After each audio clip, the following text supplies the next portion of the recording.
Are we ready to stream? Are we alive? Okay. We will call our meeting to order. Thank you all so much for being here. We just had a real lively budget session as we're working toward the fiscal year 2024-2025 budget. And hopefully you were able to hear a little bit of that. You may have participated electronically. We're continuing with that. We have another budget meeting tomorrow night. So these are all important discussions where we're talking line by line, basically, with how we're spending the city money.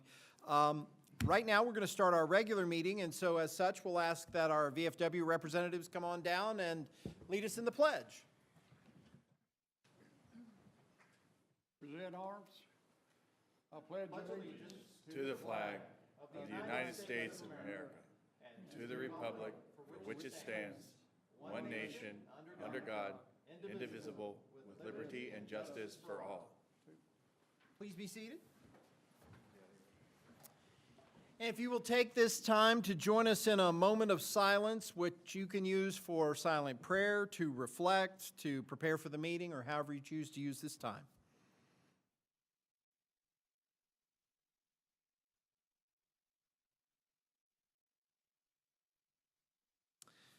Okay, thank you all very much. Council members, you all have minutes from March the 11th. That's our regular meeting. Are there any changes, or do we have a motion to approve as submitted?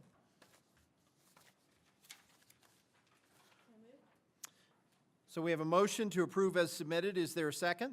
Second. A motion and a second. Any discussion? All in favor, please respond by saying aye. Aye. Aye. Any opposed? Okay. At this time, we will open the floor for citizen comments on public matters. We ask that you come down to our podium.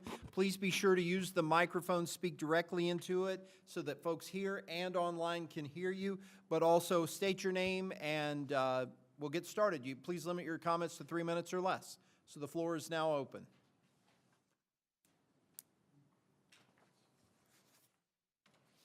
You got me set. Thank you. I'm going to do this one too, just while we're getting used to the other. Go ahead, Wilson. Wilson Rankin. I live at 2308 8th Street. I've been before you before talking about how the subdivision would look, the appearance of the subdivision. I think that ship has sailed more or less, but I'm only hoping that the builder at least sets back those four on Forest Avenue the same distance as, say, Lee Hicks' house, which is not, I know he only has to do 25 feet, but hopefully he'll make it look the same through there and do a little more. What I wanted to ask tonight is, I'm concerned about the sound of this construction. I stood in the road there the other day, not in the road, but on the shoulder of the road, and I counted 28 homes surrounding this 4 acres, just immediately adjacent to it and just in eyesight, not anything behind it or any of the subdivisions. So I haven't heard, but I'm guessing this is going to take 2 years, maybe 3, to build, to do this. I know there's a lot of backfill to be done, a lot of heavy equipment work. So I'm wondering, as a neighbor, what each of you think, what somebody can guide me as to what the work hours might be. I mean, can they work on Sunday? Can they work till dark in the summertime? Will they start at 6 a.m.? They did start at 6 a.m. 10 days ago. It was pitch black, and they were out there with their lights on their machines and, you know, compacting dirt. So that made me concerned about that. So I don't know who to ask that question. I don't know if we have any ordinances about when that sort of thing, that kind of construction can be done in the city. It is there's people all around. This is certainly going to, a lot of people are going to hear this, and those, as you know, the backup warnings on those machines are pretty shrill. So I guess I could email each of you and ask you what you think would be reasonable, or I don't even know if we can control that. I know there's much about this project that by right we can't control. So that's my concern. I don't know if you can answer that or somehow let me know. Finish your comments, then we'll talk through some things. Finish with my comments. All right. Thank you very much. Mm-hmm. Before we do a response, is there anybody else who has comments for the public record? This would be your opportunity to do that.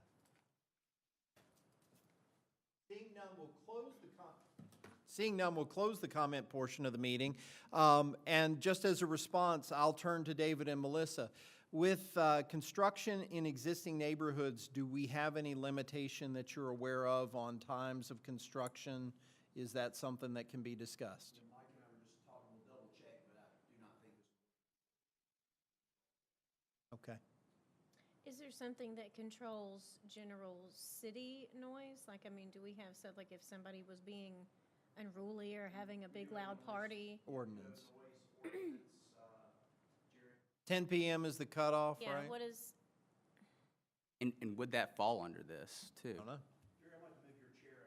Yeah, really? One right there, the hot seat. City noise ordinance, 70-14, which basically is a very pro-Commonwealth noise ordinance. This is it, without the exact terminology, if it creates public inconvenience, annoyance, or alarm. And I guess from an enforcement standpoint, if you are midnight shift worker at 9 o'clock in the morning, if your neighbor mows your yard, it could very well be perceived as being an issue of a noise ordinance. But it doesn't necessarily mean that we enforce those efforts when we receive those types of complaints. so would construction be considered under that umbrella of, In my tenure as a police officer here, I don't know if we've ever issued a construction Construction would- company okay, a ticket for violating the city's noise ordinance. just wondering. Yes, ma'am. Thank you, Chief. Thank you, guys. Melissa, you have anything else you can think of you want to add? No, I do know that that's been a question we've been asked. If there's a time constraint where it's not.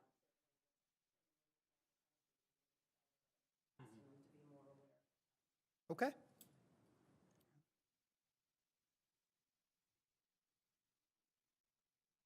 Okay. We will move on then.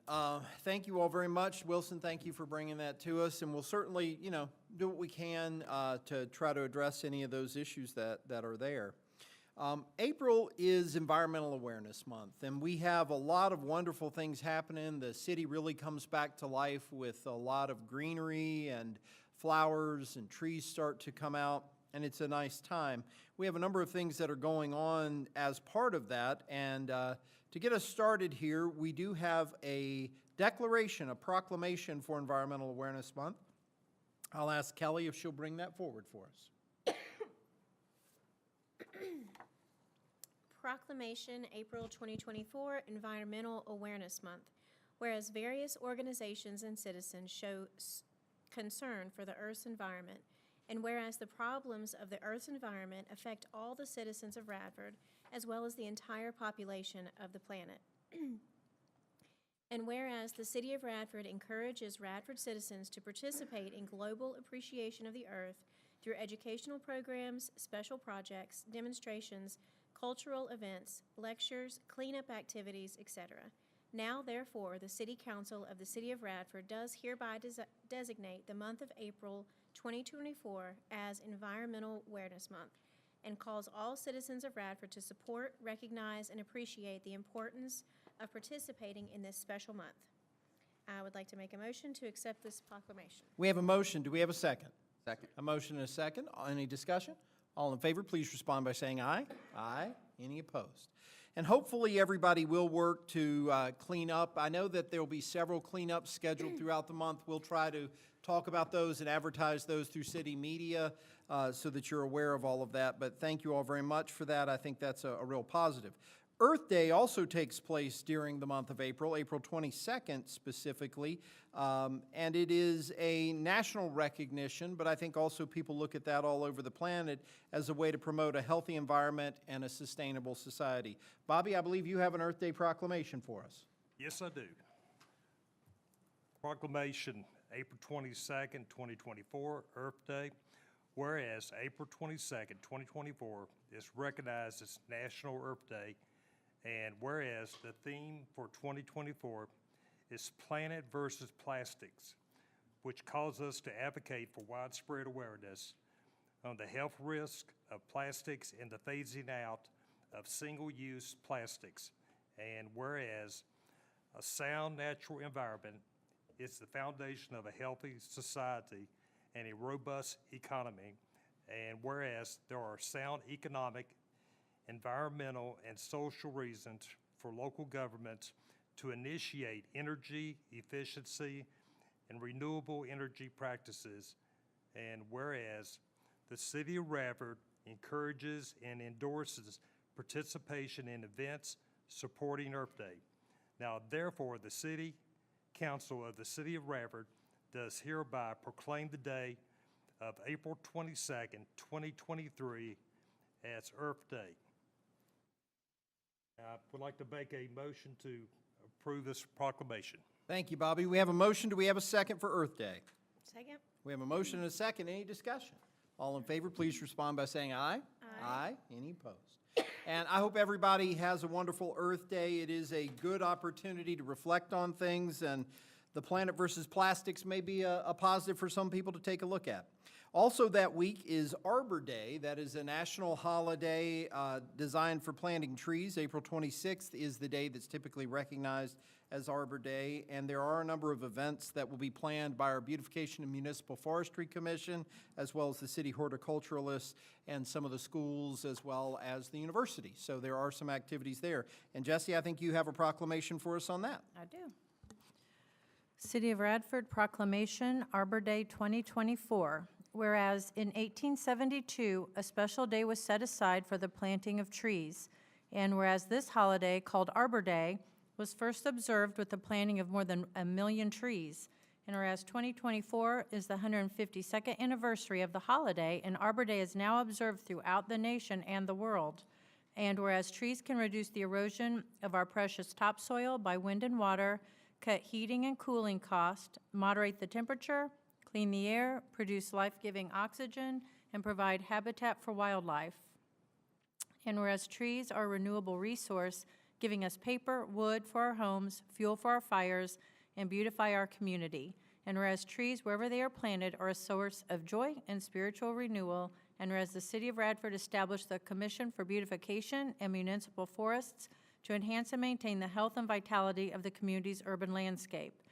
Whereas the City of Radford's commitment to the preservation and propagation of trees within the community has been demonstrated over many years and recognized by the National Arbor Day Foundation through the designation of Radford as a Tree City USA community again this year, the 7th anniversary of our initial designation. Now, therefore, the City Council of the City of Radford does hereby proclaim April the 26th, 2024 as the 151st anniversary celebration of Arbor Day in the City of Radford, Virginia, and joins with the Radford Commission for Beautification and Municipal Forests to urge all citizens to celebrate Arbor Day and to support efforts to protect our trees and woodlands, and further urges all citizens to plant trees to gladden the heart and promote the well-being of this and future generations. Council, I would like to make a motion that we accept this Arbor Day proclamation. We have a motion. Do we have a second? Second? A motion and a second. Any discussion? All in favor, please respond by saying aye. Aye. Any opposed? Now, I will say I missed something on that proclamation. This is actually, I believe, the 19th Arbor Day celebration in the city of Radford, and it is our 10th year as a Tree City USA. And that is kind of an exciting piece because that shows our community's commitment to our urban forest. Just so you're aware, for example, Wildwood Park is a big part of this process, and that provides the lungs for the city of Radford and a good portion of the New River Valley. And there's a lot of efforts on behalf of a whole lot of people to continue to add to our tree community and our tree canopy. So thank you very much for that proclamation. And happy Arbor Day, everybody. Plant a tree. Right tree, right location. If you have a question, ask me. I'll be happy to help. April is also Distracted Driving Awareness Month, and we want to promote safe driving behaviors. So Seth, I think you have a proclamation on that. City of Radford Proclamation, Distracted Driving Awareness Month. Whereas more than 276,000 injury crashes and 40,000 deaths occur yearly that involve distracted driving, and the economic toll of all motor vehicle crashes in the U.S. annually exceeds $400 billion. Whereas talking on a mobile phone, even in hands-free mode, texting, programming your dashboard, information system, or GPS device can divert your attention away from driving and result in physical or cognitive distraction. Whereas Radford residents and all Americans deserve to live in communities that promote safe driving behaviors and healthy lifestyles. Whereas preventing distracted driving injuries and deaths requires the cooperation of all levels of government, employers, and the general public. Whereas the National Safety Council and Radford City Police Department work to promote policies, practices, and procedures leading to increased safety, protection, and health in business and industry, in schools and colleges, on roads and highways, and in homes and communities. Whereas the National Safety Council in 2024 will provide this nation with a month-long distracted driving public education campaign. Whereas spring is a time when people begin to log more miles on the road, and it is imperative to focus attention on motor vehicle injury risk and preventions. Now, therefore, the Radford City Council of Radford, Virginia does hereby proclaim the month of April 2024 as Distracted Driving Awareness Month, and strongly urges the citizens and businesses of Radford to observe Distracted Driving Awareness Month by practicing safe driving behaviors and pledging to drive distraction-free.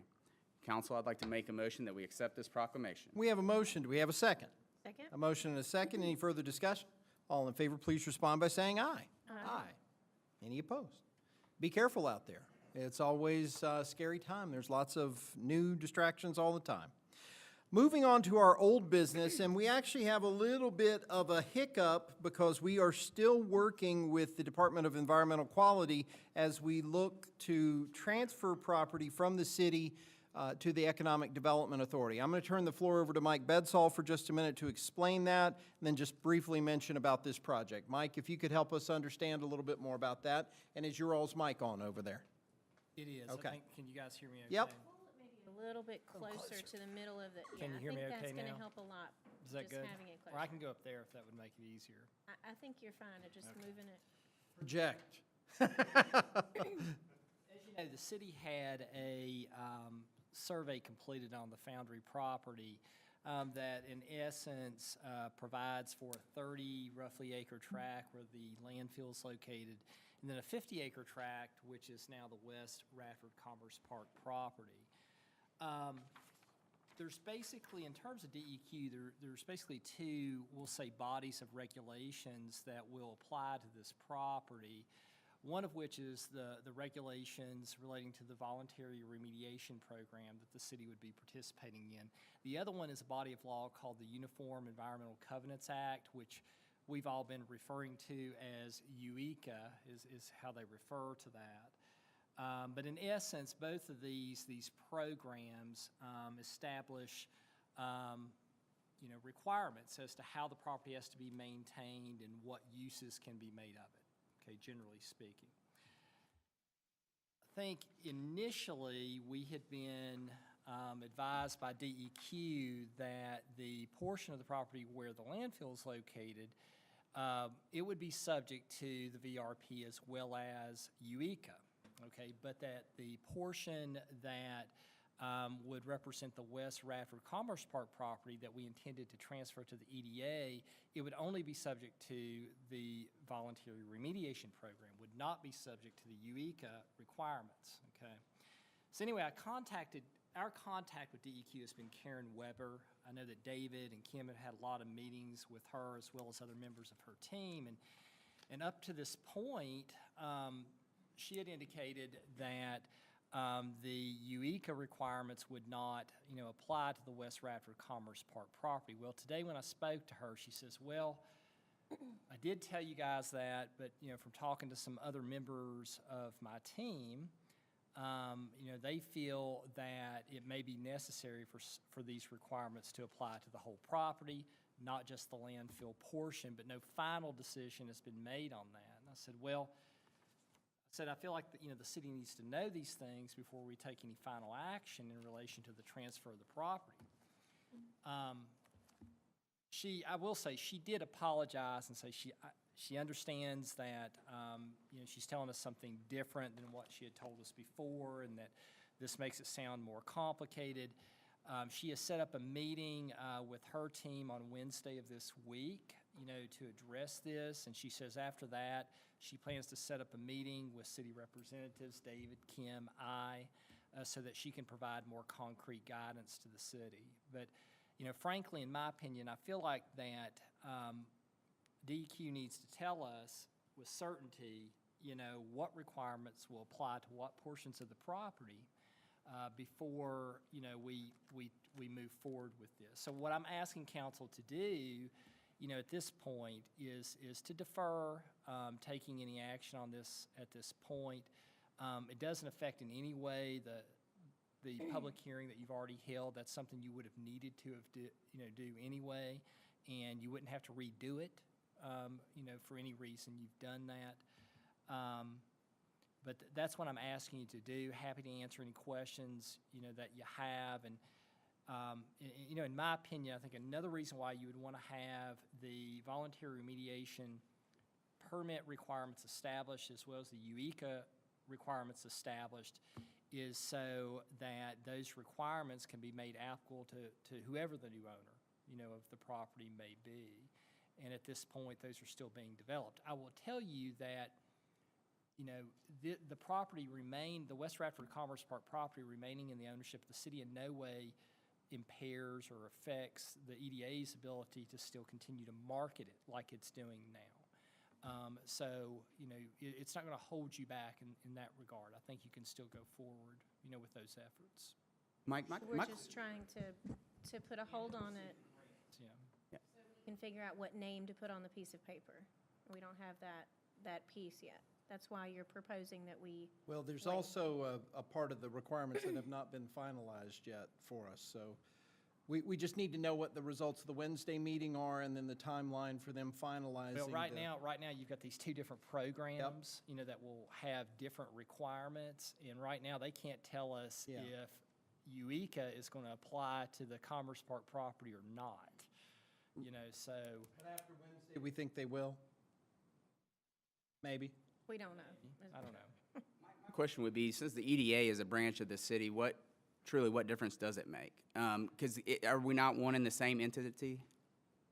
The EDA legally is a separate entity. I think it's, they're described as a political subdivision of the Commonwealth. There is a portion of the act that does describe them as an instrumentality of the city. I think that, practically speaking, I think that, say, if the EDA were to take over the property, the city under the voluntary remediation, at least say under the voluntary remediation program certificate, the city would still be the primary applicant. And I guess, frankly, from a practical standpoint, whatever would need to be done to maintain the property in compliance with whether it be a UECA requirement or a voluntary remediation program requirement, I mean, certainly the city's going to have to be involved in that because it will require some funding, frankly. So I certainly see that. I think that it is absolutely necessary, however. Let's say, for example, that the city did find an industrial user that was interested in the Commerce Park property.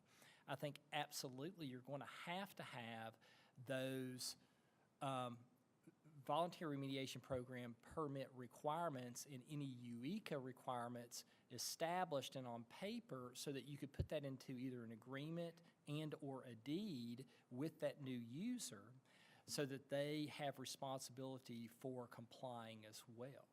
And I totally agree with that, but can't that be done whether it's in the EDA or the city? Wouldn't that have to be done regardless? Well, I guess I would prefer, since the EDA is a separate entity, I'd rather have these things established so both entities, the city and the EDA, know what would be expected of them.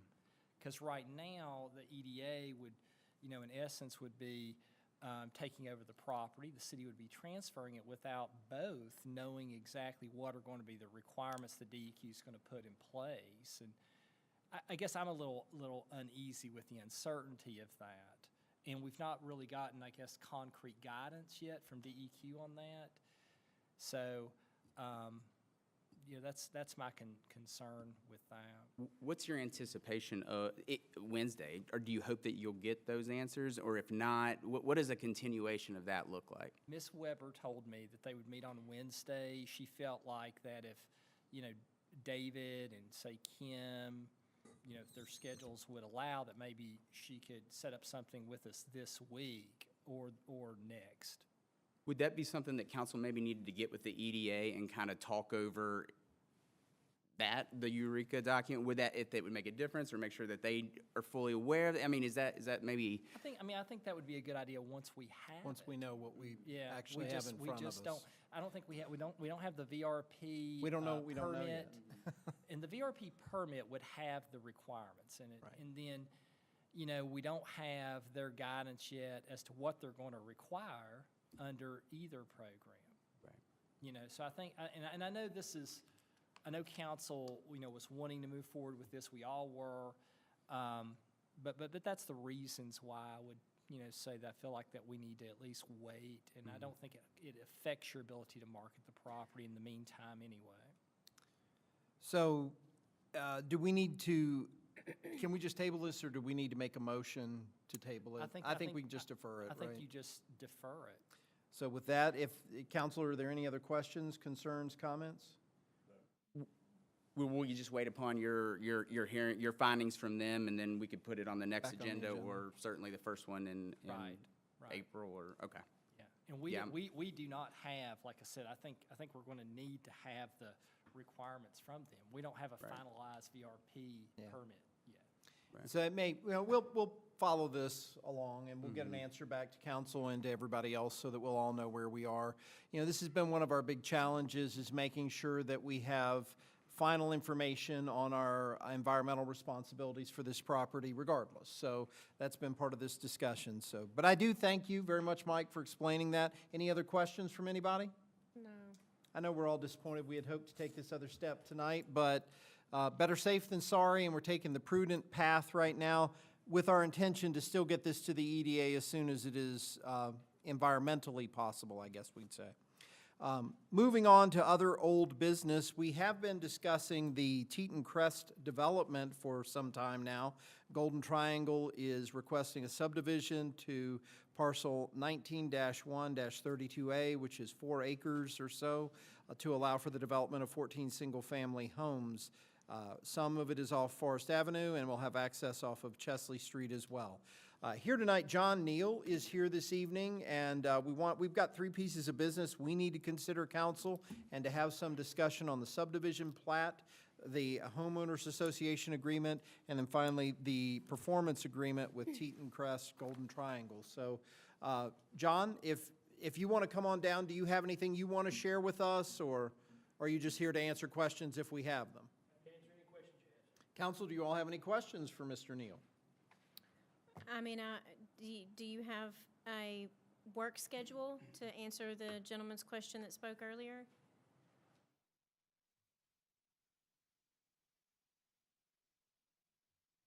Proposed? No, ma'am, I do not know what the hours work. They'd work when the site is available and the weather permits. Does that include weekends? It certainly might, yes, ma'am. Okay. Typically, what time do you start and what time do you finish? I mean, does it vary? I mean, I think that's a valid concern, but I know that, yeah. Absolutely. It really varies depending on what's going on. I think typically they're probably going to work from 7 to 5 or 6, I would guess. And how long do you guys think that the project will take roughly? I know that was another. So when we did Gloria Villas, or when Golden Triangle did Gloria Villas, there were, I think, 15 houses there on the left-hand side at Jeffries. I think that took probably slightly over a year. And so they've sold those, and Melissa may know that off better than I, but I think 2 to 3 years is probably way more than what we would expect. Yeah. And did you plan on putting them 25 feet, the city requirement from the road, or further back? I know that was also mentioned, to try to put them a little bit further back on the Forest Avenue for. It really depends on the final house design. Okay. And the garage. We are talking about, and one of the things that we're looking at I know there was a concern about people backing out into into Forest Avenue. We would probably end up pushing those houses a little further back to try to create a turnout in the driveway from the garage or whatever, so people could actually pull out onto Forest. But all that's up kind of working with the design of the house. Well, we appreciate you, listening to the citizens that have concerns and trying to make those adjustments, where you can. I think that's a really nice thing that you guys are doing. When the city is a desirable place and Golden Triangle wants to be a good neighbor to everybody in the neighborhood, and they hope that when these people move into their new homes, that they'll be welcomed as part of the overall neighborhood themselves. I do have a question. I received an email from a concerned citizen, and maybe you could address this too. They were concerned about the stormwater runoff. So what do you have in place? So we've designed a stormwater management facility that's kind of will match up adjacent to the Summit Ridge stormwater facility that comes down. And we have provided what's called an energy balance stormwater management facility. So it further reduces the runoff from the peak pre-development flows for the 1-year, 2-year, and 10-year storms coming off the site right now. So should the established neighborhood that's there have any negative impact on what you're doing in concern with the stormwater runoff? No, ma'am, not at all.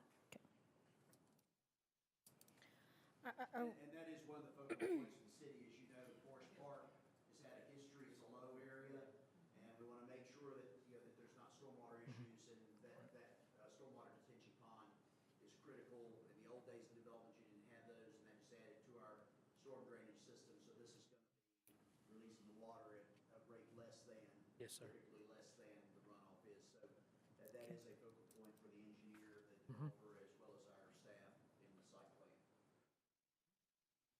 Any other questions from council? I know a lot of folks went out there and took a look at the property after we heard from residents last time. Does anybody have anything that they want to ask Mr. Neal while he's here? Yes, I'm just curious. I was asked, the entrance going to the property. The entrance that you drove through, is that the entrance right there? Yes, sir. We'll be extending Chesley Street, so the cul-de-sac there at Chesley Street will just extend up into the property. Okay. Yes, sir.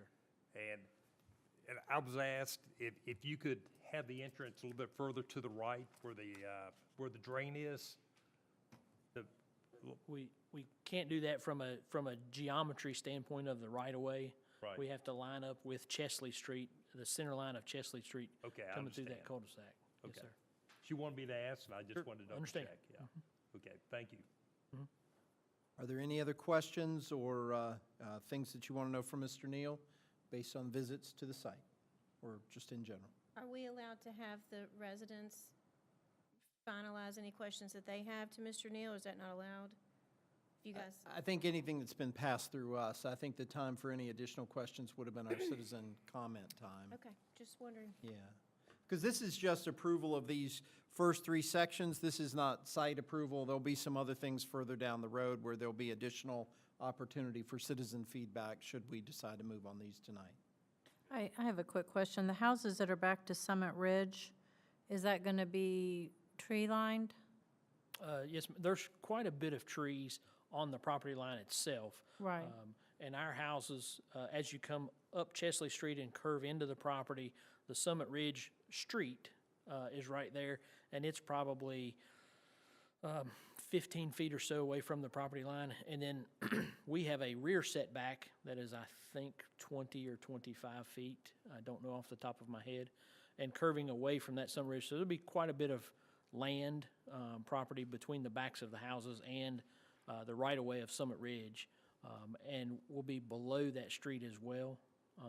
And I think there'll be definitely some of those trees remaining. I can't tell you exactly how many, but obviously we can't clear anything that's on the property line. That would stay.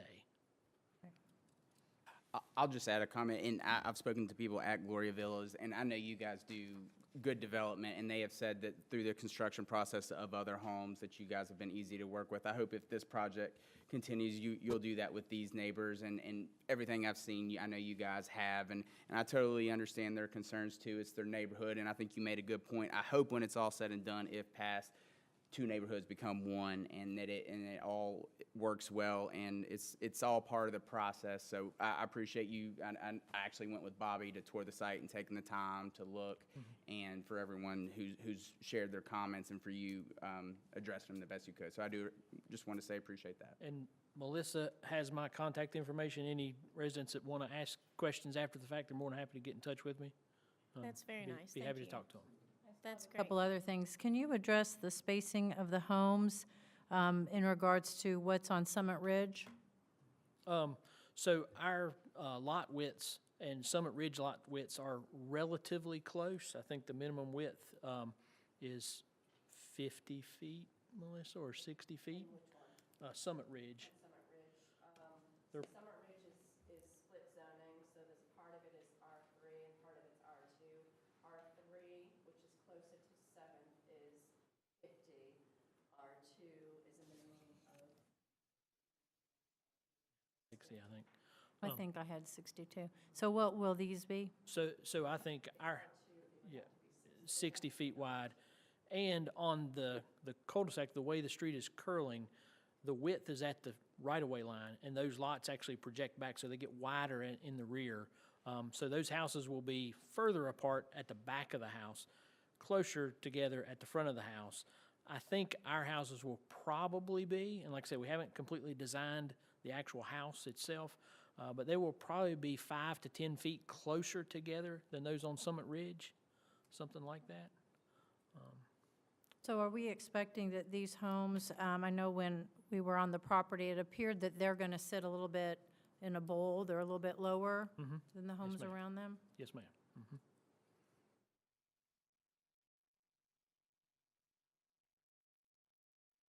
I know another question that I had is we were talking a lot about traffic and traffic studies. And just so everyone knows, one of the questions that I asked is, you know, what would warrant a traffic study in regards to how many homes could you put there until they're mandated? I was just curious. And it looked like we're at about approximately 1/10 of what that volume would be until we would need one to be specific that we have to have one. Is that correct? Yes, ma'am. The traffic generated by our 10 homes that would come out on Chesley is, doesn't even register really on the scale of requiring a traffic impact analysis or a study. Now, and just to be clear to everyone here, that does not mean that we're not going to be monitoring that. We've already been speaking with our chief, and we're going to be setting up some additional checkpoints and keep our eye on that area, not just now, but during the process as well as after they're established. These are HOA? Yes, ma'am. Okay. Right, sorry, yes. The 4 on Forest are not. They're not part of the HOA. Okay, good. Thank you for that clarification. And what do you expect these homes to run when they hit the market, approximately? So using Gloria Villas as an example, in Gloria Villas, the homes are going to be very comparable to those. We're seeing, I think, starting base price of about $280, and probably going up depending on things that people want to add or the square footage or upgrades inside the home and even on the exterior, probably getting up as high as $330, $340, $350. Is that your list? That'll do it. Does anybody else have any other questions? Well, I do want to say thank you, Mr. Neal, for being here this evening, and thank you for certainly listening to the residents to try to take their concerns into consideration. I've also spoken to some folks out at the developments out on West Rock Road, and they've been incredibly pleased with your product, so we appreciate that. And to everybody who's come to talk to us, we do appreciate it. As you can hear, I think all of us in one way, shape, or form have gone out and taken a look at the property, have asked these questions, and are trying to see if this makes sense and fits into the plan for the city of Radford. So I guess, council, we have 3 pieces of business that we need to do. Thank you, Mr. Neal. Thank you all for your time. We have 3 pieces of business we need to do. We have a subdivision plat, which will be further fleshed out as the houses are finalized and the development moves forward. But for now, we need to decide if we're going to approve the subdivision plat. Then we also need to take a look at the homeowners association and approve that if we choose to. And then finally, there's a performance agreement for how this will all be done and some of the requirements of the developer. So, council, do we have a motion, or what's your pleasure on the subdivision plat? I make a motion that we approve the subdivision plat. We have a motion. Do we have a second? Second? Motion and a second. Is there any further discussion? All in favor, please respond by saying aye. Aye. Any opposed? Okay. The HOA, the homeowners association, is there, what's your pleasure on that, council? Do we have a motion to approve the homeowners association?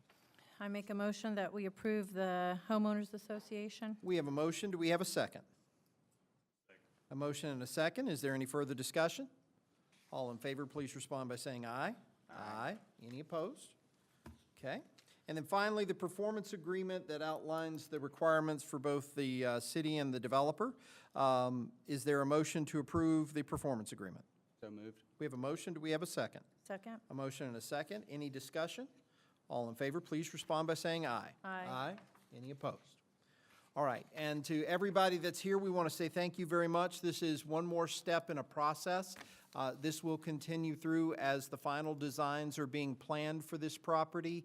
There will be opportunities to talk to both Planning Commission and to the City Council as things continue to move forward, but we do thank you for coming forward. Please know that everybody heard everything that you're saying and are trying to weigh all the decisions that need to be made for the city together, and so we are taking a look at that. Encourage you, please, to continue as this process goes to email Yes. us and let us know, keep us abreast of things good, better, and different. I think all of us spend a great deal of time walking and speaking with the folks doing the project, and they seem to legitimately care about your concerns as well as ours. And so we want to keep the lines of communication open. We want this to be as seamless as possible on one of our neighborhoods that is much beloved, and we know that you guys are very invested in, as are we. So just keep communicating with us during this process, please. And thank you guys for coming out and being respectful about your concerns and coming with legitimate information. I live on Jordan Avenue, so this is my area as well, not right on Forest. So I will be monitoring this on a multiple times a day basis. So please reach out to me and anybody else. We didn't take this decision lightly. The developer, however, is doing everything within the city guidelines and taking into account some of your concerns. I'm not sure many developers in our current era would do that. And I will say that I spoke with Melissa, and the prior plans before this one had 16 houses. So we could have been in a lot worse situation than we are now. So I think Golden Triangle has been good to us so far, and we look forward to working with them more in the future. But if there are any issues that arise during the process, definitely let us know. And just to let you guys know, I did receive another letter of concern about Forest Park, some of the debris, the curbs, and the asphalt repairs that has been turned in, and you should be seeing some improvements in that area very shortly. So we're just now getting the asphalt up and running with the weather change. It's getting a little bit warmer, so you should start seeing some of those improvements, and thank you again for reaching out with that letter and making us aware of it. It's what we always ask. We drive the roads and we stop looking and don't always see it, so when you see it, let us know, give us an opportunity. Those are things we can do and make right, so we want to move the things we can move. And on a good note, we have our new street sweeper that will be in operation pretty quick. And so that'll be coming around to your neighborhood and to all the neighborhoods to get things cleaned up and freshened up. So that's a good thing. Any other comments before we move on?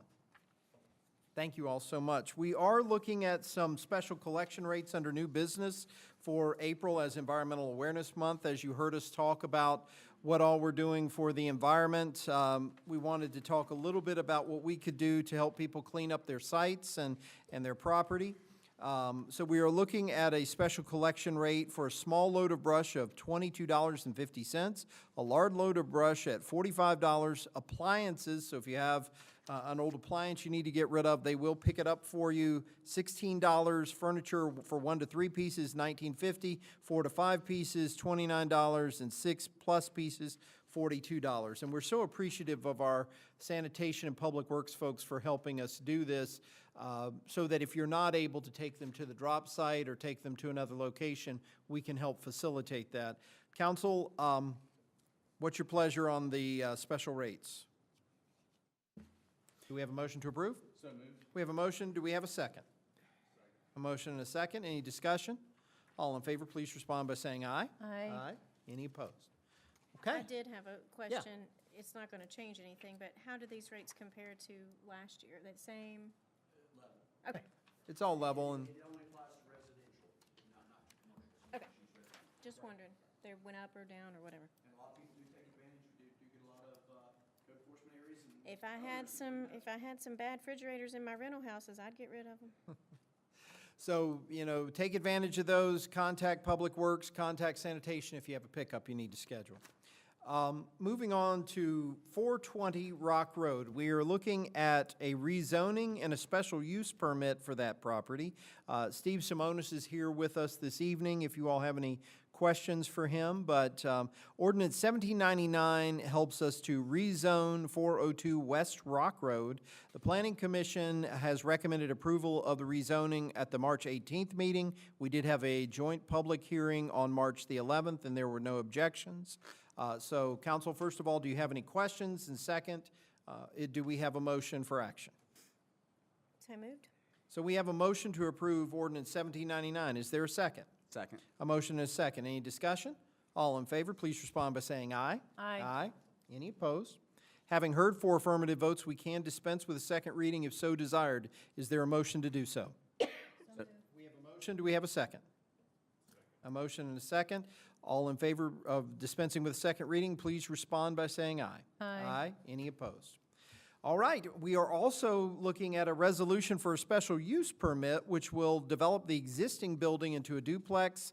Again, we had a joint public hearing with Planning Commission on March the 11th.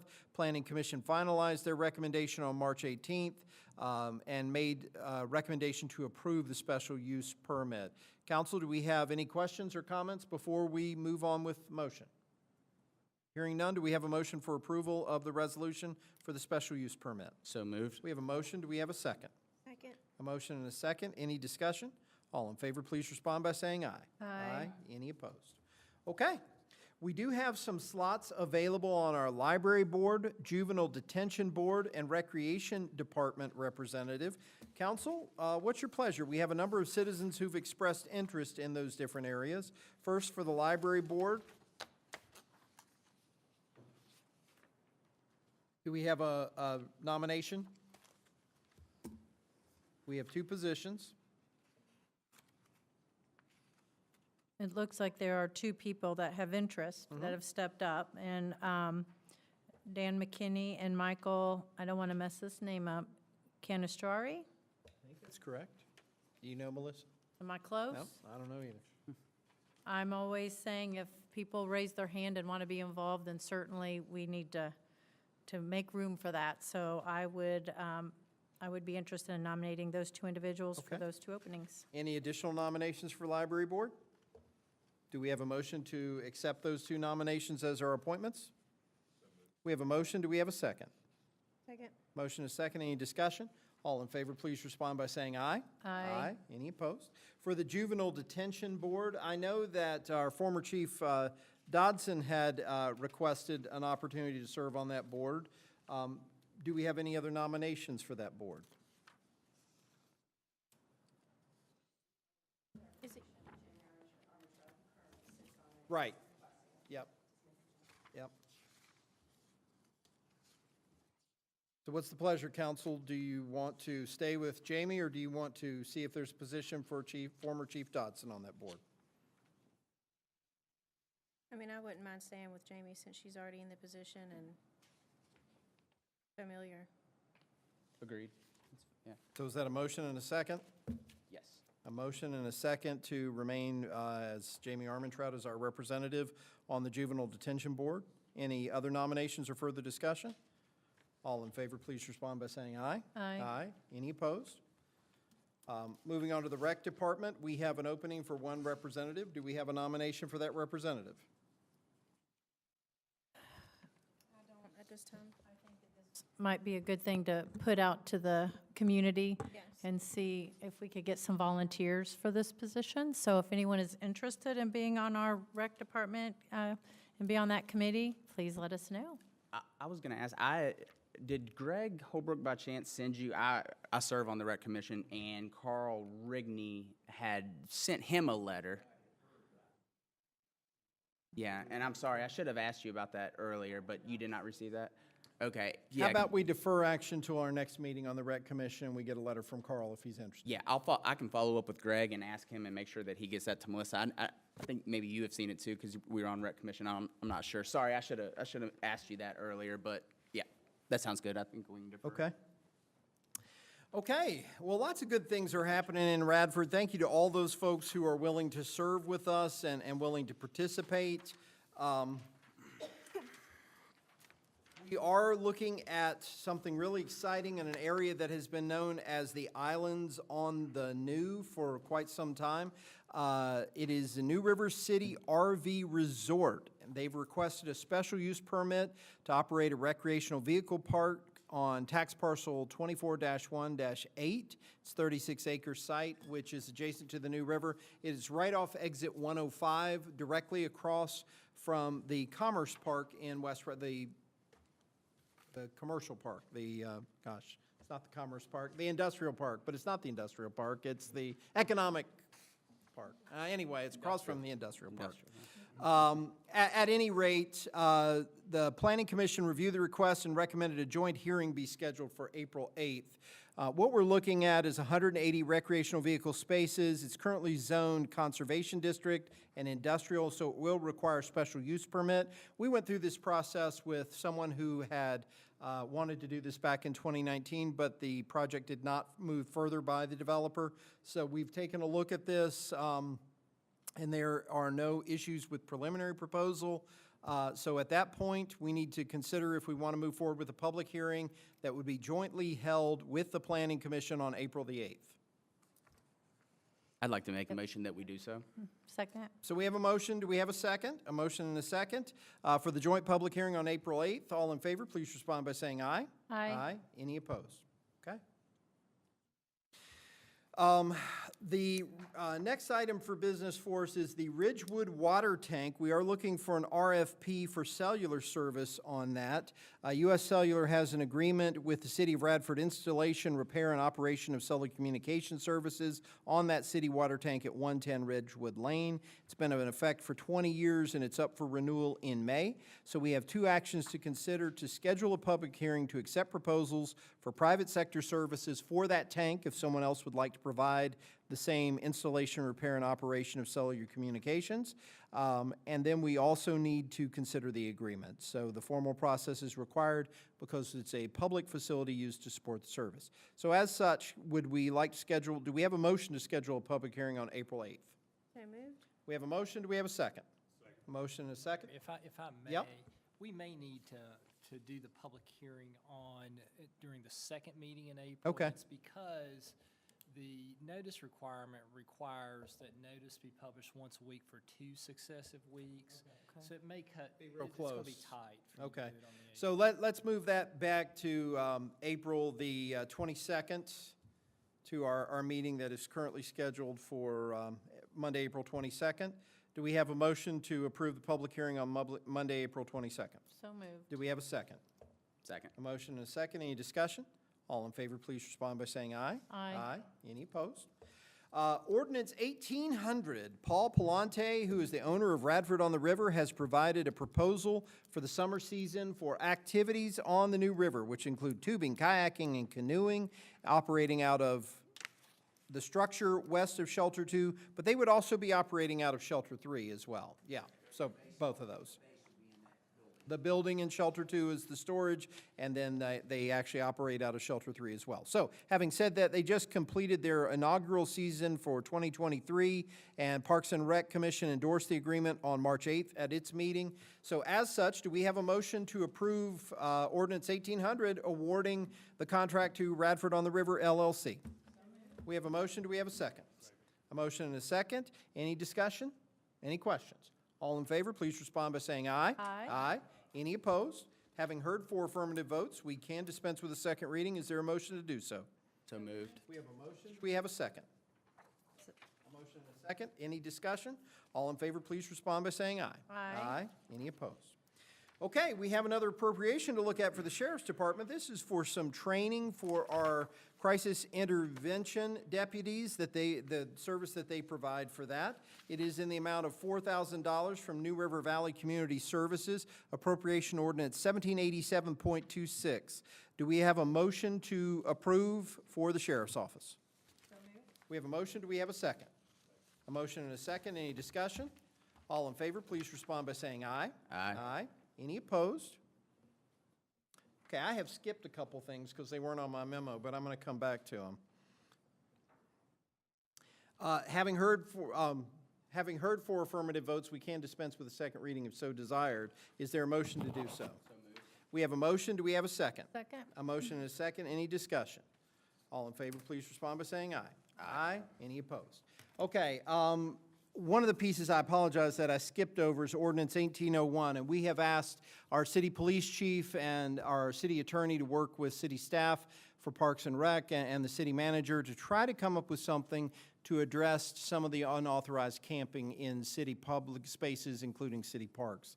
One of the concerns that we have is certainly we have great sympathy for unhoused individuals in the city of Radford, but there have been some challenges associated with spending the nights in the city park, some materials that have been left behind, and some restriction of access to particular parts of the park for our general citizens. So as such, a proposal is being made for an ordinance to consider closing the park for several hours each night where there would be no access. What we need to decide is what time would we want to close the park, what time would we want to open the parks, and where do we go. I can give you a little bit of thoughts on where we looked at going as late as 11 or 12 and opening as early as between 4 and 5 a.m.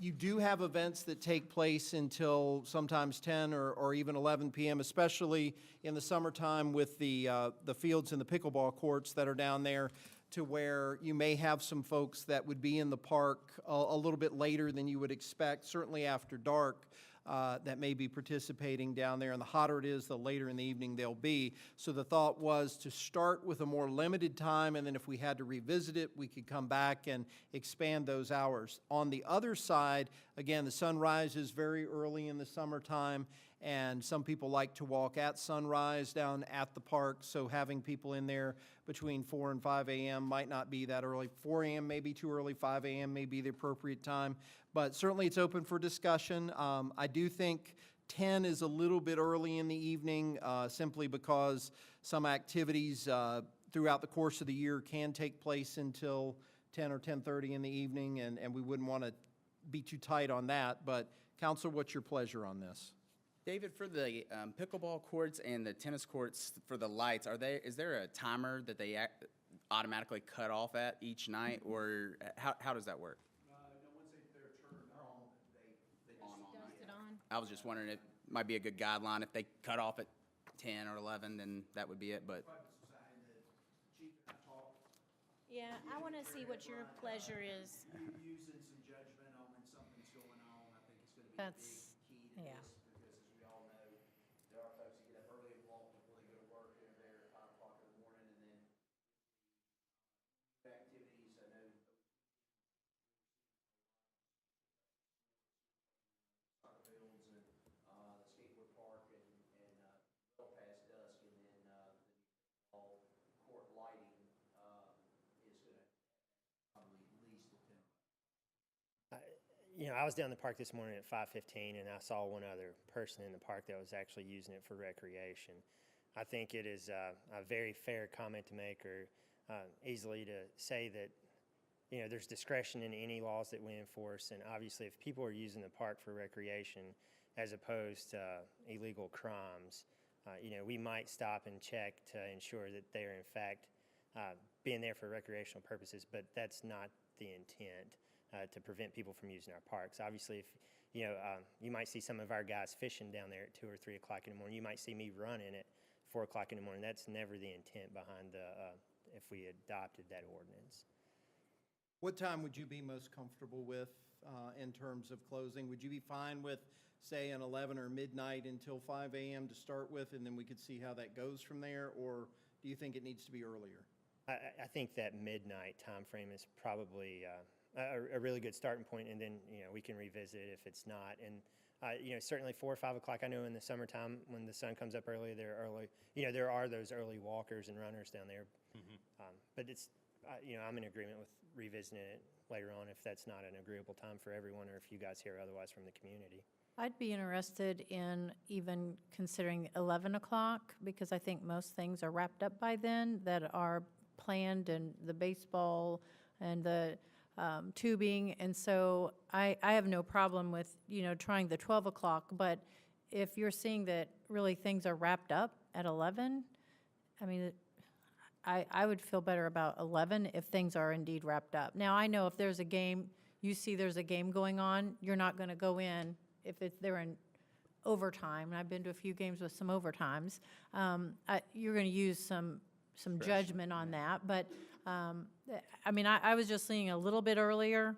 I was leaning more towards 11 o'clock, and I'm open to trying the 12 o'clock, but I'd like to try 12 for a couple of reasons. Certainly, I want our PD to have the tools that they need to address this, but, to monitor it. Part of it, too, is using the Riverway as an access point to move through the city for some folks, that if they're coming back from something that's closed at one part of the park and they're walking through, since this is more than just being in Bissett or being in Wildwood. I'd like to see us start with midnight to 5 a.m. and then I'm fine adjust with based that. on that, if that would be okay with everybody. Yeah, I prefer 11, but it's not going to make or break me, I don't think. I think, Yeah. it's discretion-based, and so it doesn't make or break me. But I'd I'm like fine. you to consider when you're, maybe when you're out and about, look at the park at 11 versus 12, because I'm leaning more towards the 11 o'clock Me timeframe too. as well. I also want to make sure that the time change as far as the morning hours and people running. My coworker runs religiously in the very early hours of the morning, and she, for the issues that we're talking about, and because she's a female by herself, she tries to adjust her schedule to run when it's light outside in the morning versus earlier. So maybe take into consideration daylight savings time for the beginning time to change. I'd hate to change it back and forth, throughout the year, but if that's an issue. Right, and, I will offer that it's very much seasonal. The Yeah. summertime, it's not uncommon to see, people playing tennis or pickleball or even later hours at night. But I think that, 12 to 4 a.m. window is not when we're seeing the park used for recreation. It's, illegal activities and other problems. Yeah, let's try 12 to 5 if you. Yeah, if I'd you like to see would us try the 12 to midnight, but 5 and then see how it heavily goes. If we monitored. have to expand that, we can. And if that creates a problem on the upper end, I would want to address it. If people are coming out at 4:30 to run when it's really hot, I don't know that they will. I mean, honestly, I'm not down there at 4 o'clock in the morning, but I know a lot of people like to be there at sunrise, so that does make a difference. So council, what I'm hearing, if this sounds like a consensus, we all would agree to restrict the hours on the city park and public spaces from midnight until 5 a.m. at this point in time. Is that accurate? Yeah, for a trial run. And we're going to come up with some signage. Do I need to read anything more fully, Mike, or? Guess it's up to council. I guess I had contemplated, since this was like an item that was just Yep. added to the agenda during That the this would week, just be a discussion? that you would, I guess, direct me to provide you guys with a finalized ordinance. You haven't Yep. made any changes really to the draft. Right. And then you would actually take it up at one of your next meetings. fine.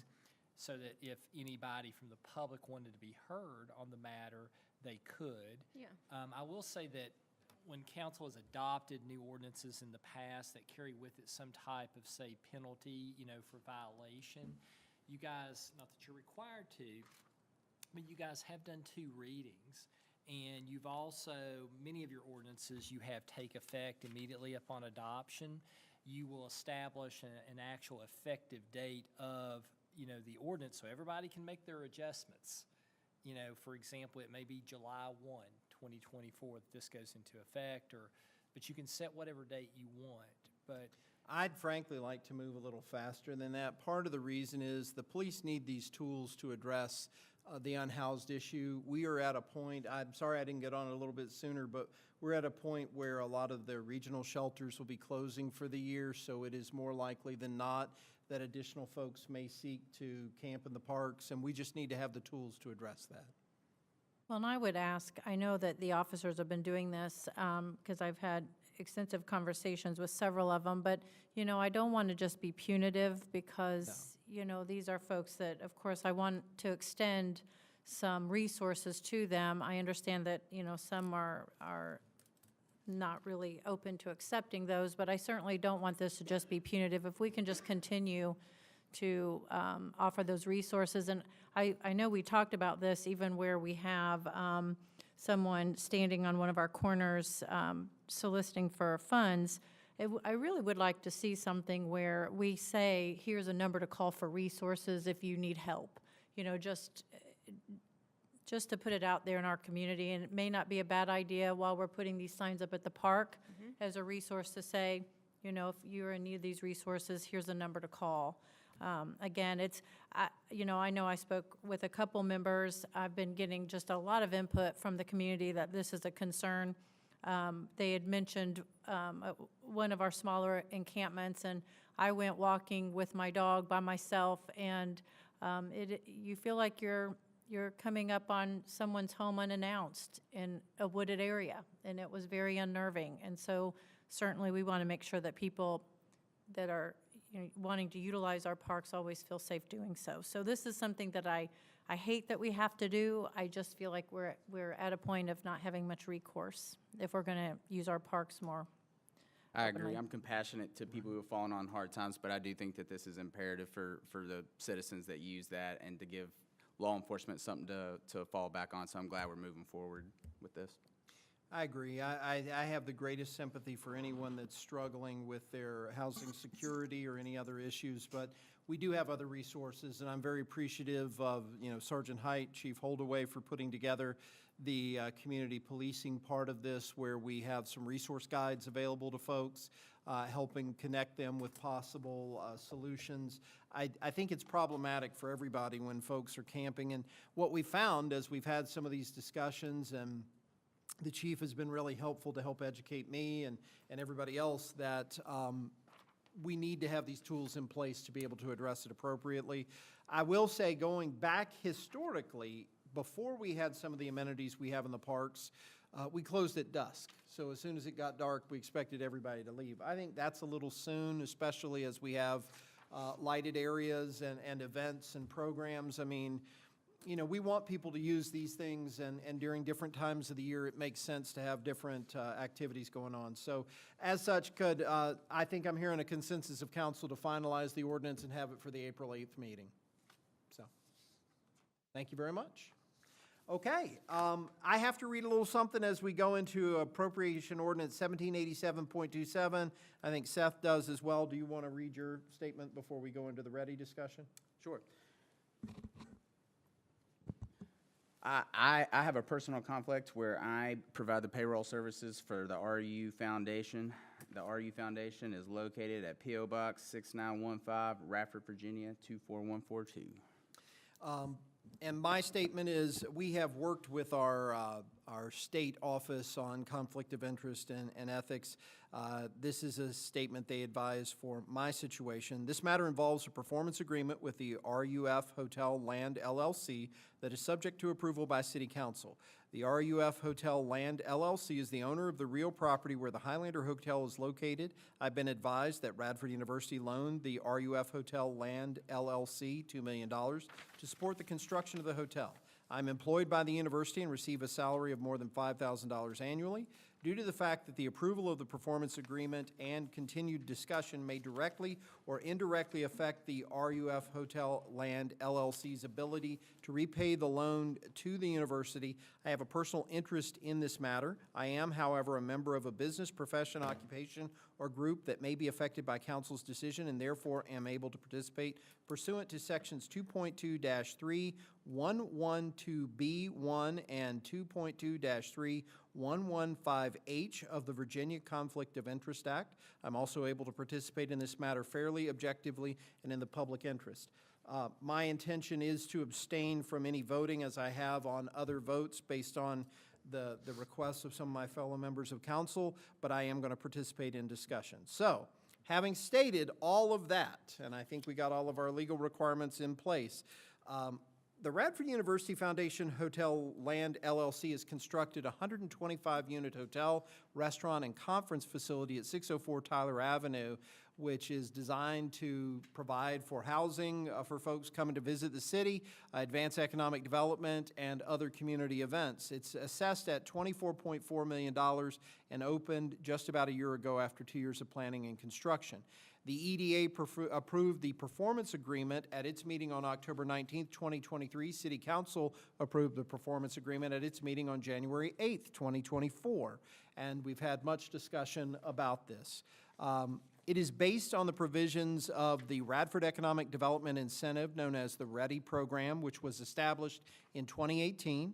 Generally, that provides annual calendar relief on real property taxes up to 80% of the payment over 10 years. It's stair-stepped, and different levels of investment provide different returns of property taxes. The agreement provides operational expectations and clawback provisions. If terms are not met, money will be asked to be given back if the hotel is not meeting the expectations. Taxes are paid by the foundation, and then we choose to reimburse the program through a grant with the city. EDA has reviewed the performance measures provided by the Foundation Hotel for reimbursement of a portion of its 2023 real property taxes. The EDA concurred at its meeting on March 7th that the hotel had met the requirements for reimbursement of $150,199 with overall revenues exceeding $300,000. So, Council, having said that, do you all have any questions as we look at the READY program? So, in the middle of the budget, on top of everything else we're doing, is how long do we have?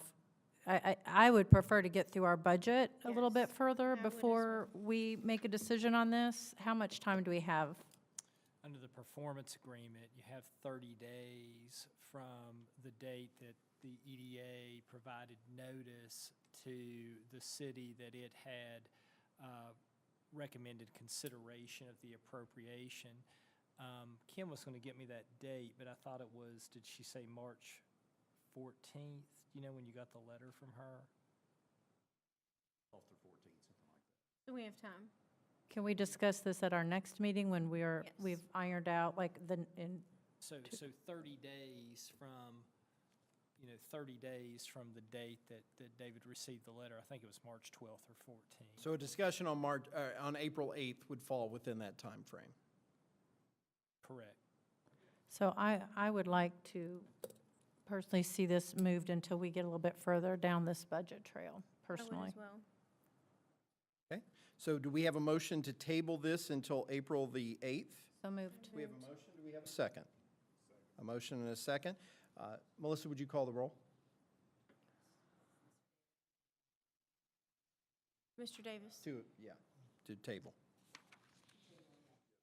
May I say one other thing to council on this, to, at least advise you of this. The agreement requires that you consider it within 30 days of receiving the notice. My interpretation of that is that if you take it up on a first reading, you're considering it, Oh, that's true. because, given the conflicts that we have, you're only going to have 3 of you that will be taking votes on this matter, okay? So for that reason, under your charter, you can't dispense with the second reading because it requires 4 affirmative votes, So I did want to at least answer, Councilperson Foster's question fully to point out that, if no action were taken tonight, you couldn't do your, say, second reading on April 8th. You'd have to do the first reading, Right. On April 8th, and then your second at the meeting at the end of April. So, But that would still fit within our, we'd within your 30 still be days, considering. But the first reading would be. In other words, it wouldn't be finalized within the 30 days. But consideration But would it be. would be considered within, within that time period. Fine to do that. And this would contemplate, that at the first reading, were approved. Yeah. You know what I'm saying? So I feel like it certainly was considered, within that time period, but I certainly can't speak to how the grant applicant may view the agreement. I will say that we would not be able to do it on the 8th because I won't be here and there won't be enough people to vote. And I will not be able to call in that day to do that. So we would have to push it to the 16th, or sorry, I'm looking at the wrong month. The 8th, If we have a special Still looking meeting at the wrong on month. April 16th to address the budget, can we schedule it as part of that? Yeah, I'll be here for all the other budget meetings. I just will not be here for the council meeting on Monday. And if you guys are abstaining, that doesn't leave enough people to vote. Well, We're going to move it to this other meeting, and then we're still fine, correct? Yeah, I'm just Yeah. reminding everybody I'm not going to Yeah. be here. What is the date of the? it actually is we'll have to have a meeting before the 16th, because if the 14th is the date of notification, we'll have to have it by the 13th of March. We have a budget meeting Of on the April. 2nd of April, the 3rd of April. You can add it on to any of those. We can. We're gonna have it published, so. Tomorrow's not gonna work, but- presentation will be on the 2nd, you'll have a budget meeting on the 3rd, and then you've got, then that will get them in time. Move it later. I mean, we also have, We could do something between April 8th and April 16th. I mean, whatever our deadline date is. Let's get our deadline date, and we can establish the final date, but we're just going to move it to a date within the 30-day time period. And just to let you all know, under your charter, your first reading and your second reading have to be not less than 3 days Right. apart. gotcha. Sorry, guys. That's fine. But I agree. I'm not ready to vote on it either. And I can't, until the budget is a little bit more finalized, I can't. Same. I think it makes more sense to get to a point where everybody feels like they have enough information than to decline it. I agree. So, I guess, do we need to revisit the motion that we're going to motion to table until a meeting to be determined before the deadline date of April 13th, or whatever that date is? Does that work? So we have a motion? We have a motion. Do we have a second? Second? A motion and a second. Any discussion? Now would you call the roll, Melissa? I'm sorry.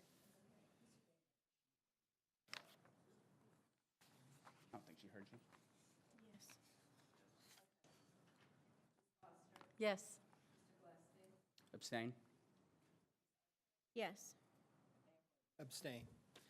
Okay, thank you all very much. I know we got a lot going on. There's a lot happening in the city. David, what do you have for us this evening? Just a couple of quick things. As you all mentioned earlier, the month of April is Environmental Awareness Month. It's kind of our time to start doing fix-up, cleanup stuff. Public Works is moving into action, getting mowing done, getting trees trimmed up, and starting to get beds cleaned up and ready to plant as we pass the frost period. Also, trying to do some cleanup things in neighborhoods ourselves. So that and encouraging others to do that are both good things. Also, just a note, Mike and I have been in contact with Comcast. That's the company that came and spoke to you all a month or so ago about interest in franchise. Since it is a non-exclusive that we have with Chantel, we will be pursuing some details on that in the coming weeks, as both for a franchise as well as related pole attachments. So info coming. So it may be next month or so. We'll be back in touch with Comcast, see what their schedule is and what their plans are. That's exciting. You have anything else? Well, just special events coming up. The Easter egg hunt is on Saturday, and the concert series is set. Check the website for summer concert series. And Performers. Just dates or performers also?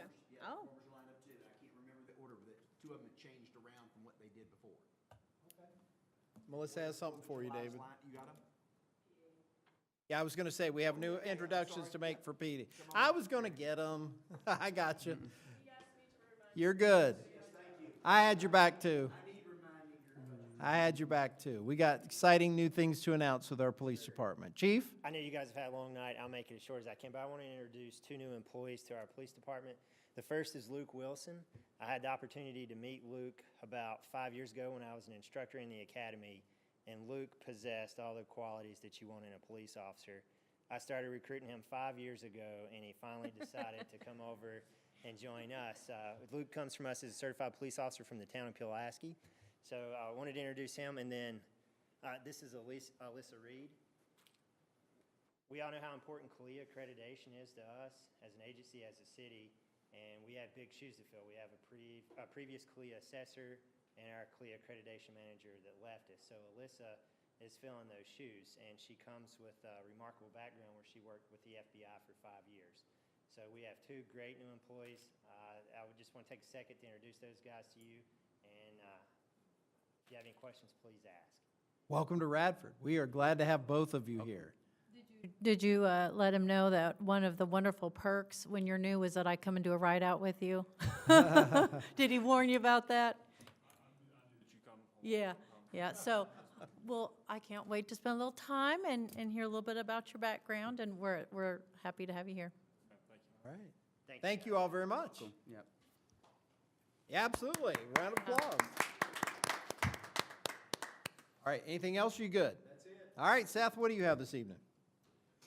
Well, it's been a long evening, so thank you, everybody. I know that everyone's been working hard with the budget, and it's a tough one. And you know, we had a lot of good discussions, and you know, quite frankly, a lot of tough decisions are going to be made. Some that are personally tough for me, but you know, it's just where we are and where we're going. So I appreciate everyone's due diligence and hard work to make the tough decisions that are required. I was able to tour the proposed Radford on the New River. It was a great visit. Went with Kelly. Appreciate them taking the time to do that. And when this comes to be, it could be a real game changer for Radford. It's a really cool idea. They've really thought this out. And when people get to see this land, it's beautiful. There's really no other place like it, not many places like it, especially in Radford. It has a lot of opportunity, and it's a cool use. So looking forward to working with them, and I know they have a lot of experience in the business, so looking forward to that coming up. Appreciate the time that we've worked on the ordinance. I know that we've talked about that, and appreciate the police department. I do think it's, while being sympathetic and we are mindful of these things, we also have to be mindful for our citizens and their safety and being able to enjoy the park. So appreciate everybody's effort in that. Last thing I'll really have to say is the Radford Easter egg hunt is this Saturday. Kim does a phenomenal job with that. It's always well attended. And so I hope everybody will be there, and I hope everybody has a great Easter. So that's all I got. Thank you, Seth. Bobby, what do you have? I just want to appreciate all the residents that came by tonight, and also the emails that we got too. So I appreciate that. Appreciate Mr. Neal coming down here, and I really appreciate him being here and just being here to just cooperating with everybody. So I appreciate that a lot. Likewise, I went for the cold tour of the campground Saturday evening, like the froze. But anyway, I didn't know they got the 3 islands that came with that. I'm like, how cool is that? Of course, I did remind him every now and then they are underwater, you know. So, but anyway, I enjoyed that, and it's going to be an upscale campground, and they've got a good plan they're working on, and it's going to benefit the community and, you know, everybody here, and I'll end up going down there too and doing a little camping. And I do appreciate Mr. Neal's comments when me and Seth went down there to walk over the land and listen to him, and I feel like he will be cooperative with the residents down there, and so I see that forthcoming. So and I wish everybody a nice weekend, a nice week. I'll have a nice week. I'll be on vacation, but I will be down at the park for the Easter egg hunt. I won't be participating, but my grandson will. And that's pretty much it. Thanks, Bobby. Yep. Kelly, what do you have for us this evening? I was going to say what dates and who is performing on the summer concerts here, and I'm all over the website and I don't see it. So maybe I'm just not looking in the right place. I don't see anything on the calendar at all. So maybe we'll look at that, or maybe I'm just doing it wrong. It may be, because I was looking to see, to announce it. I see the 2023 things. Oh, there's 4. Well, good. Okay, well, stay tuned. Echo what Seth said. It was really a joy to go down and see the property with Ken and his sons. They are super excited about it, as am I. I think it's going to be a great opportunity. And they're very willing to talk to anybody that has any questions. So as we move along with this process, if any citizens have any concerns or questions or comments, they are an open book. So feel free to reach out to them. I do want to say again, I appreciate everybody that came out from Forest Avenue and Forest Park. You know, it's very helpful to know those kind of things that are considered to be issues, so we can talk with developers and try to make informed decisions. And I appreciate council going out and looking at my neck of the woods to make sure everything was checked out. I want to also, the budget process is difficult.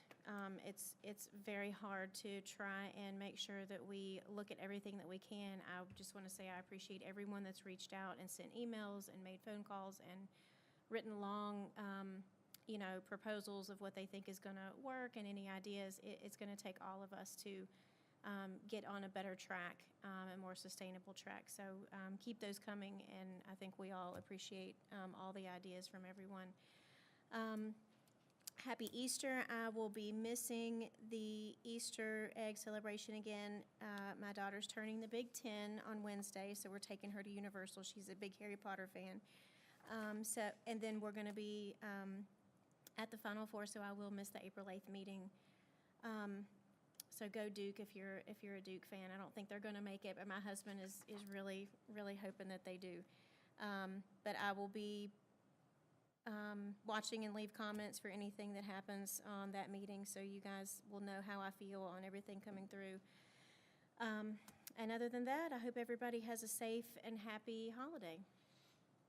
Thank you very much, and good luck to the Dukies, and Yeah, I don't hope know if you they're- yeah, Accio he's- fun at Universal and all of that good stuff. Yes, we've got a That sounds like a good couple time. of weeks planned, so yeah. Sounds good. Jesse, what do you have this evening?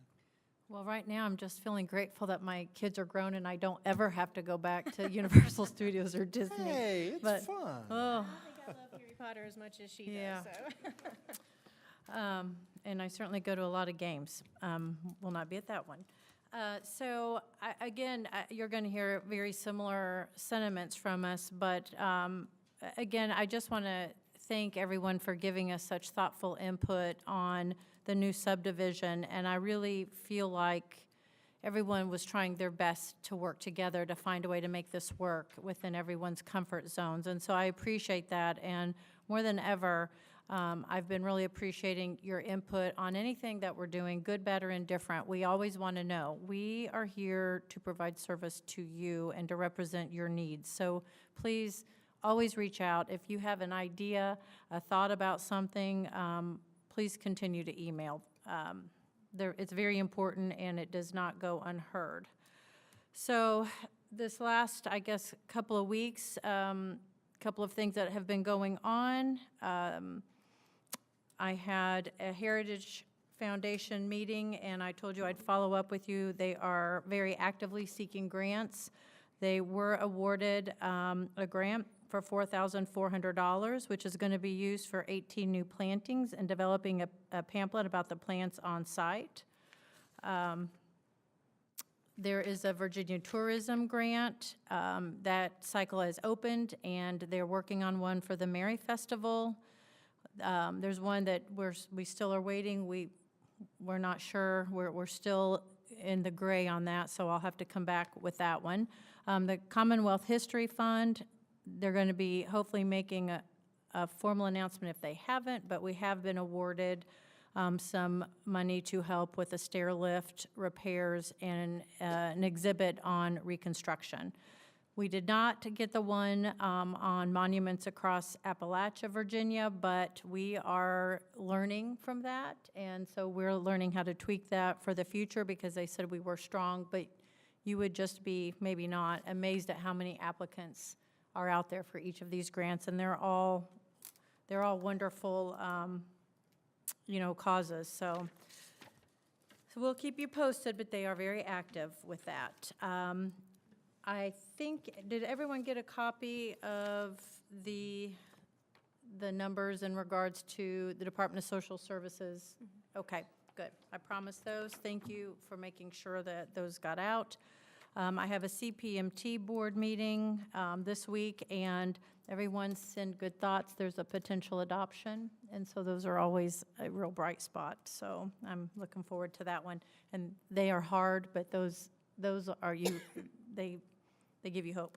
So really, that's all I have. We're just, like I said, we're our noses to the grindstone on the budget, and we'll keep hammering away at that. Absolutely.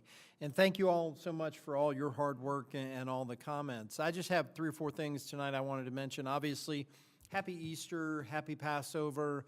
I hope this has been a joyous time for anybody that is celebrating the holiday, and I hope you'll come out with us on Saturday for the Easter egg hunt. That is a wonderful new event. Kim and her team are doing a great job. And in addition to looking for Easter eggs, there's going to be music and food and activities and all kinds of neat stuff going on. And the park will be full and very active, and so we're excited. I do want to say thank you to Chief Holdaway and to Mike for helping us try to think through this unhoused citizens issue or unhoused persons issue. There are no easy answers here. We're just trying to figure out the best path forward for us and looking at best practices in other communities. So I think that what we're talking about is a good step for right now. And then we'll figure out where we go from there. Certainly providing access to resources is crucial so that this doesn't just shift from public property to private property, and that we help people connect with what can help them have a better pathway in life. But we also keep our parks as to what they're intended for this community. So it's a big project. As we're doing some cleanups this spring, we do need to address some of the challenges we've had, and we'll have to work together as a community to make that possible. Wildwood especially is particularly challenged right now, so we'll have to deal with all that, and we will. On the budget, thank you to everybody. David, thank you to you and to the city staff. I know everybody's putting in long hours every day. I wanted to address a couple of things because as we go through this, we've been trying to reflect on why are we where we are. Inflation has been ridiculous as it is for everybody, and it doesn't stop for your city government. The cost to have people do anything for us, the cost of supplies, the cost of materials is tremendous, and we're struggling with that. The cost of power has been a real challenge for the city the last 2 or 3 years and definitely in the last 12 months. And that's changed our whole dynamic because a significant portion of the city budget is funded through the revenue that is brought in by the electric department. There are no easy answers with this. There's not $1 million pool that we can just knock the price off of and have suddenly an extra $1 million. And so I think we're all racking our brains trying to find the things that will keep Radford the place we want it to be.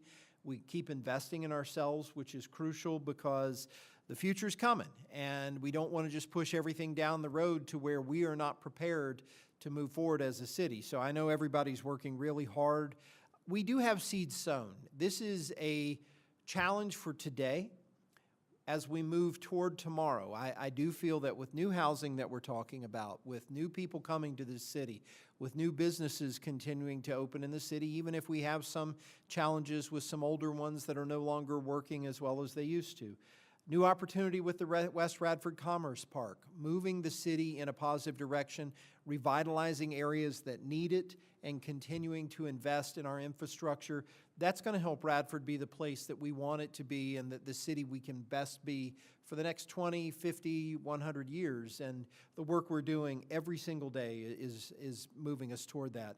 I can't thank all of my fellow members of the council enough for the hours and hours you're spent pouring on little tiny numbers on pieces of paper trying to figure out, is there $1 here, is there $1,000 there, is there $5,000 somewhere else that we could possibly save to be able to keep this from being a burden to our community. Just know that everything that can be done is being done. Collectively, I think we're all going to try to make our best decision to get us to a good place and to make sure we're fiscally sound moving forward and that everybody is taken care of as best we can. I will just also say, too, that I appreciate everybody coming out tonight from Forest Park and over the last few weeks. Change is hard, and I do understand that. I lived a number of years in that neighborhood, and we probably had 50 fewer houses than we have now. It is definitely a growth period. People want to live in that neighborhood. People want to live in the city of Radford. And we have to balance that to try to make sure it stays a positive community, but also that we don't restrict our growth to the point of where we actually go the other way and spiral backwards. So we're working on all those things. There's a lot of positives in this community, and I just want to keep stressing the good things that are happening in Radford every single day. The things that our staff and our citizens and our council and everybody does makes a difference in this community. And I want to say thank you to everybody. We're moving forward together, and we are going to get to even better days. So with that, we will entertain a motion to adjourn. We have a motion. Do we have a second? All in favor say good night. Good night.